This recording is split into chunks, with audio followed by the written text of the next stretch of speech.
All right, so if you're in your 20s or 30s and you've got that nagging feeling that you're just not quite where you're supposed to be, I want you to know you are definitely not alone. Today, we're going to dive into a super common but also really confusing experience, the quarter life crisis. Okay, first things first. You know that feeling of just total uncertainty? Like you're staring out the window just wondering what on earth comes next. Well, that is completely 100% normal. Your 20s are this time of just massive change, and questioning who you are, that's a core part of the whole process. It is not a sign that you've failed. So let's start by really unpacking that lost in your 20s feeling. What is it really? And why do so many of us wrestle with it a lot of the time in silence?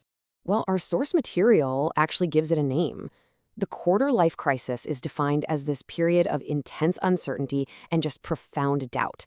It often hits right after school. You had all these high hopes, but the real world turns out to be way more confusing than advertised. That clear path you were on, it's just gone. And suddenly you're the one making every single decision on your own. So let's break down what this actually feels like. Does any of this hit home for you? Feeling totally lost, like you're at sea without a compass? Or maybe trapped, even paralyzed by all the choices, just terrified of making the wrong one? And of course, there's that nagging feeling that you're just not good enough compared to everyone else, which all leads to that big, scary question, is this all there is? But why? What's causing all this anxiety?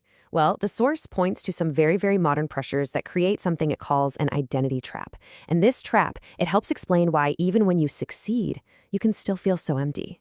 And yeah, a huge part of the problem is the world we see online. I mean, think about it. On one side, you've got this perfectly curated gallery of everyone else's success. And on the other side, there's your real life, the one with the behind-the-scenes struggles, the lonely nights, the rejected applications that never make it into the highlight reel.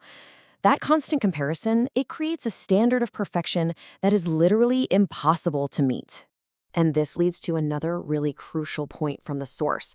When we base our entire sense of self-worth on things like our job or our status or how much money we make, we're basically setting ourselves up for a fall. Why?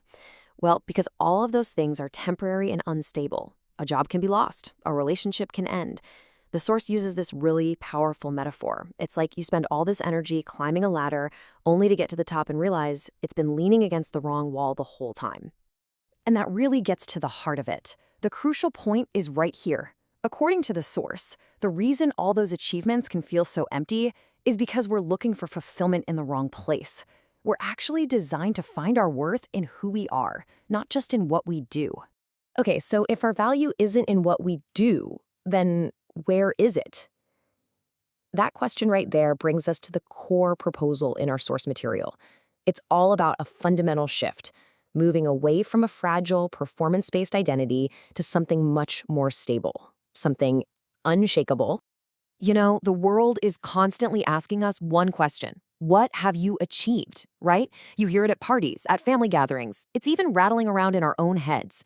Our culture just loves to measure our worth by our resume, by what we've done, and it creates this constant, totally exhausting pressure to perform.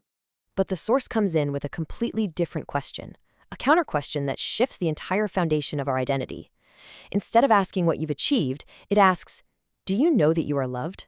See the difference? It's a fundamental move away from earning your worth to just belonging. Now, to explain that feeling of emptiness we were talking about, the source points to a verse like this one from Ecclesiastes. The idea here is that ache you feel, that longing for something more, this spiritual hunger, it's actually intentional. It's a sign that we were made for things that last forever, like real love and lasting meaning. And temporary worldly success, it just can't satisfy that deep, deep longing. So here's the central argument, plain and simple.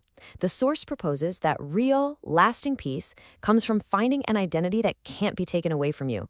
Think about it. A job, a title, a relationship, all that can change. But this identity, as a loved child of God, is presented as permanent and totally secure, mainly because it doesn't depend on your performance, on you being perfect. Okay, so that's the big idea, right? But how do you actually apply it in your life? Let's get practical.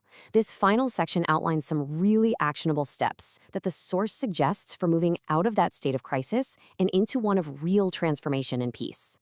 Because the source suggests you can't just think your way out of this crisis. You have to build new habits. So, number 1, disconnect to reconnect. Put your phone away even for 30 minutes to get away from the comparison game. 2. Start speaking to God. It can be as simple as saying, God, I'm stressed. Please help me. 3. Read just one paragraph. Maybe start with the book of John in the Bible to learn about Jesus. 4. Find a real community, like a local church or a group where people like you for you, not for your status. And finally, number 5, help someone else. Volunteering or just really listening to a friend, it's a great way to get out of your own head. And this, I think, is a really hopeful way to reframe this whole experience. The source suggests that this difficult season, it's not wasted time. It's actually a training ground. It's an opportunity to build a character that's solid, to forge a faith that doesn't get shaken by your circumstances. It's a tough process, for sure, but it can also be a really beautiful one. So, we'll leave you with this final question to think about. What if your crisis isn't a dead end? What if all that uncertainty, all that anxiety, and all that doubt isn't a sign that you're failing at all? What if, instead, it's an invitation to build your life on a foundation that truly cannot be shaken and to find a transformation that lasts?